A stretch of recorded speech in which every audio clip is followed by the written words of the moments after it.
तो ground zero से हमारे सहयोगी दीपक विश्वकर्मा लगातार बने हुए हैं, उनका रुख करेंगे। दीपक, जिस तरीके से लगातार आप ग्राउंड जीरो पर बने हुए हैं, आप लगातार पुलिस अधिकारियों से बातचीत कर रहे हैं, प्रत्यक्षदर्शियों से भी आपने बातचीत की है, तो ऐसे में दीपक ये जानना चाहेंगे कि जो प्रत्यक्षदर्शी हैं उनका क्या कुछ कहना है कि आखिर किस तरीके से स्थितियां यहाँ पर शुरू होना जो है चालू हुई और उसके बाद देखते ही देखते विपरीत स्थिति हो गई।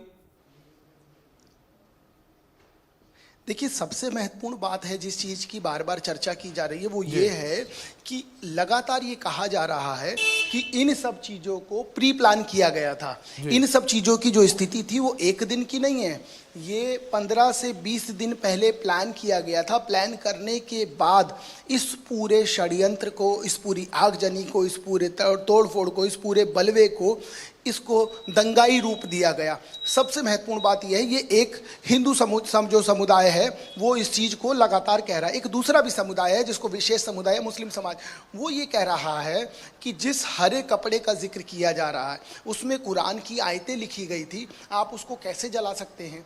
लेकिन इसमें एक और पक्ष आ जाता है विश्व हिंदू परिषद का कि हमें तो पता ही नहीं, हमें तो पढ़ना ही नहीं आता। हालांकि उन 9 लोगों के ऊपर FIR दर्ज कर ली गई है, लेकिन जब वो ये कह रहे हैं हमें पढ़ना ही नहीं आता, हमें जानकारी नहीं है, तो आप समझ सकते हैं कि कहीं ना कहीं स्थिति गोलमोल चल रही है। उसके इतर सबसे महत्वपूर्ण बात यह है कि हमने जब सुबह 7 बजे से लेकर तमाम लोगों से बात की तो उन तमाम लोगों ने एक बात एक सुर में कही कि ये प्लानिंग पहले से थी।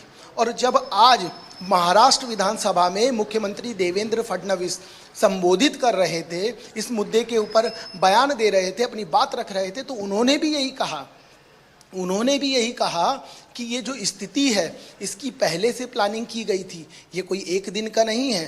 तो समझा जा सकता है कि कमोबेश जो आम पब्लिक कह रही है वो और मुख्यमंत्री का बयान सदन के भीतर वो मैच होता है। एक चीज़, दूसरी चीज़, उन्होंने छावा मूवी का भी जिक्र किया। उन्होंने ये भी कहा कि औरंगजेब को उसमें जिस तरीके से दिखाया गया उसका कहीं ना कहीं दर्द है।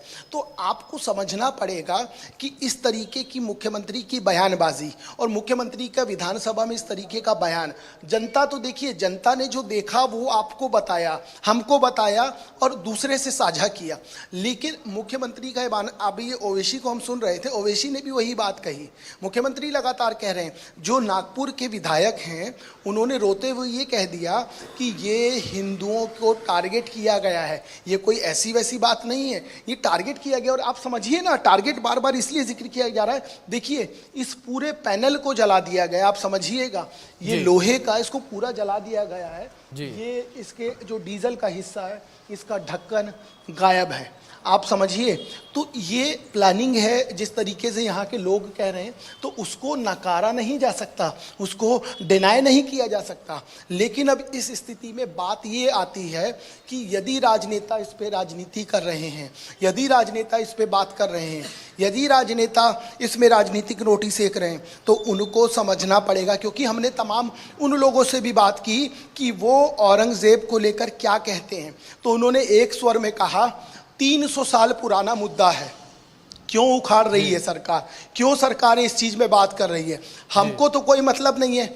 मतलब 70 साल का आदमी ये कह रहा है हमारे भी बाप दादाओं ने किताबों में पढ़ा था, हमने तो नहीं पढ़ा, हमने तो नहीं देखा।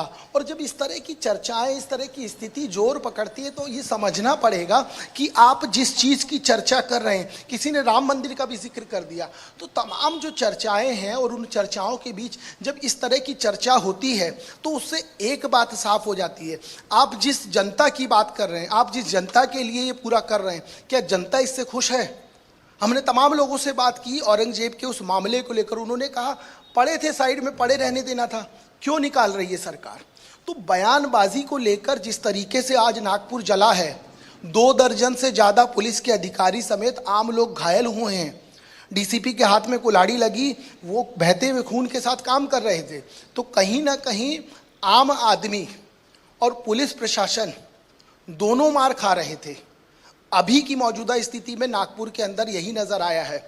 और पुलिस को जिसने भी चाहा, जैसे भी चाहा, अपने हिसाब से उस पूरी मॉब ने भरसक मारने का प्रयास किया है। तो ये समझा जा सकता है और इसको समझना भी पड़ेगा। राजनेता जिस तरह की बातें कर रहे हैं, जिस तरह की चर्चाएं कर रहे हैं, उन चर्चाओं के बीच क्या वाकई जनता ये चाहती है?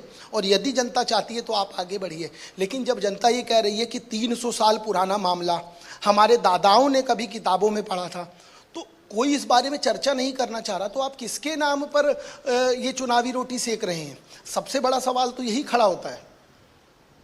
बिल्कुल, जाहिर तौर पर दीपक एक बड़ा सवाल यहाँ पर खड़ा होता हुआ नजर आ रहा है, जिस तरीके की तस्वीरें यहाँ पर देखने को मिली। और खासतौर पर लगातार ये भी कहा जा रहा है कि जब से जो फिल्म छावा रिलीज हुई है उसके बाद से छत्रपति संभाजी महाराज को लेकर लोग जो हैं वो काफी ज्यादा सेंसिटिव होते नजर आ रहे हैं और औरंगजेब को लेकर भी लोगों के अंदर आक्रोश बढ़ता हुआ नजर आ रहा है।